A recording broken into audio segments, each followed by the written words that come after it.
Hello, how's it going, everyone? So this is going to be a Meta Andromeda info dump on what is better, this or this. This is all based on our case studies and evidence that we have on our other channel called CPro Growth, where we actually go into accounts and it's more advanced. We give you guys more specifics on exactly what we're doing, the before and after. So all of this has been tested through that. Now, I want to bring out a caveat and say that this is majority of the time, which I would say 99% of the time. I'll make it pretty obvious though if there's something that kind of fits in the middle more so. But these are the comparisons on what we do and what you shouldn't do when it comes to Meta Andromeda. So we'll jump right into it and not waste any more time. So the first one, broad audiences versus interest and lookalike audiences. If you know anything about Andromeda and you've been doing your research, you probably know the answer to this, and the answer is broad audiences. So broad audiences are already on by default, and even if you go through the process of trying to get the manual audiences in there, it still defaults to going beyond what it says it's going after.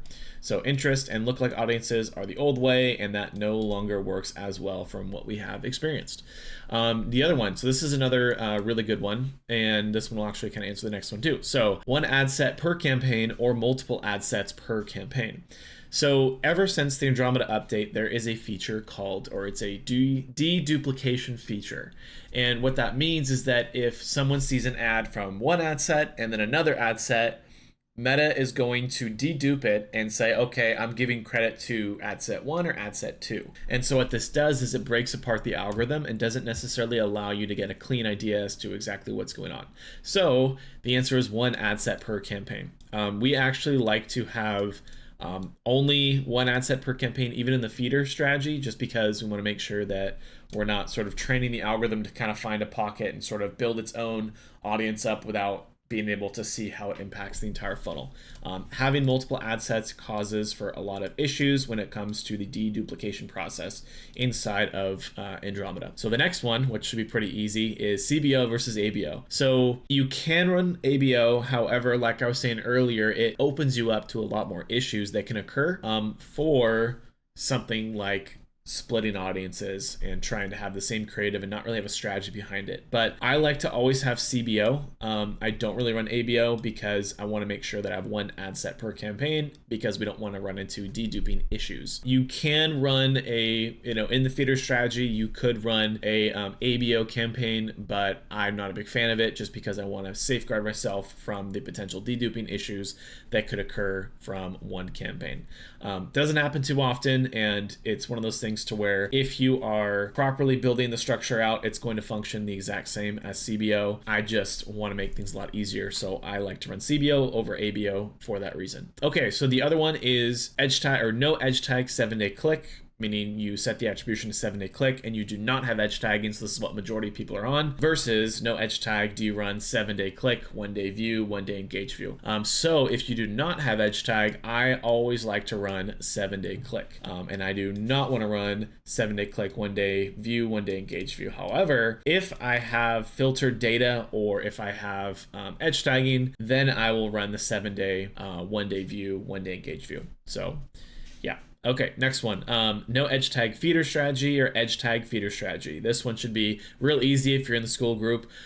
So if I were to pick, I would say that edge tag feeder strategy is needed, meaning that you have to have edge tagging for it to even work in the first place, because you segment it out by different attribution levels for the purpose of pretty much trying to starve out the one that's feeding the other campaign. So edge tag feeder strategy, always. If you do not have edge tag feeder strategy, we never run that. We never suggest running that. We try to stay away from it as much as possible.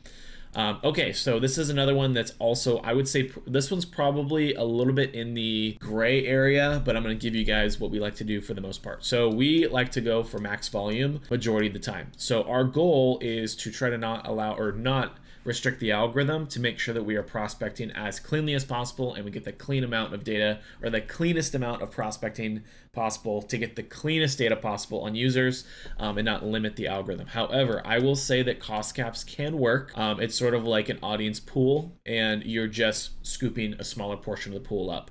It's a little bit different. I don't want to go too much in Google and kind of rabbit hole, but on Google, we also like to go after max volume. We never really like to run T-ROAS unless it's super, super low. The reason for that is because the audience inside Google is a lot smaller, whereas on Meta, the audience is a lot bigger. Cost caps is not as restrictive restrictive as TROS bidding or TCPA bidding. However, there is also the factor that Meta is just a larger platform when it comes to the outbound potential, to where cost caps can work, but we do not typically run them. I'll put this one kind of in the middle, and just leave that just to kind of give you guys the perspective that we still will try this. We'll still potentially run it sometimes, but it's maybe like 5 to 10% of the time. Okay, cool. So the next one, micro conversions versus no micro conversions, all bottom of funnel conversions. So this one is a very difficult one. However, I will say that we always try to go after the no micro conversions and go for all bottom of funnel conversions. So the reason for this is because we want to train the algorithm on a qualified audience versus an unqualified audience. Now, if we max out the bottom of funnel conversions in terms of we just are restricted on creative, we don't really have that much growth that we're seeing from the already existing creative, we need to get more volume, maybe there's a longer sales cycle, we might then add in like micro conversions or further up the funnel conversions from like lead magnets, things like that, to kind of generate more steam for the creative so the algorithm can kind of test based off of interest. But not really a huge thing that we like to do. We try to stay away from it at the very beginning, at least, just to make sure that we're feeding the algorithm the right information. So this one's also kind of in the yellow when it comes to this. And in fact, I'll make a yellow tab right now where it's kind of in the middle, where it's like we don't really want to do it, but we have done it before to kind of work in certain scenarios. Okay, so the last one, creative volume versus creative diversity. So a lot of times people talk about volume being the number one thing, right? We need more volume. We need more volume. That's the goal. And the reality is volume does not necessarily mean that you're getting to different audiences. I actually go for creative diversity over volume. So whenever I am talking to clients, I like to tell them, hey, if we're saying the same message 10 times, it's not going to do anything. So you can have a ton of volume and slight tweaks and all these little different angles to get more volume out there. But if you don't have the diversity in the creative, then you're in a scenario where you're not really testing new audiences, you're not testing different angles, you're just cycling through the same people again and again and again, and it's going to get very exhausting for those people, and they're going to get tired of your brand. So I would say that they tend to work hand in hand, but if I had to pick one, creative diversity over creative volume. So hopefully this gives you guys a super quick rundown of what we do and sort of the mindset that we have when it comes to this. Let us know in the comments if you have any questions too. I'm happy to answer them. Or if you're in the school group, shoot me a message. I'm in there all the time if you're watching these videos. So thanks again, guys, for going through this. And if you have anything else that you have questions on, like I was saying earlier, like another verses that maybe I didn't cover, or if you want me to go more in depth on one of these, comment below and I can shoot another video on that as well too. So anyways, thanks again, guys, and I will see you in the next video.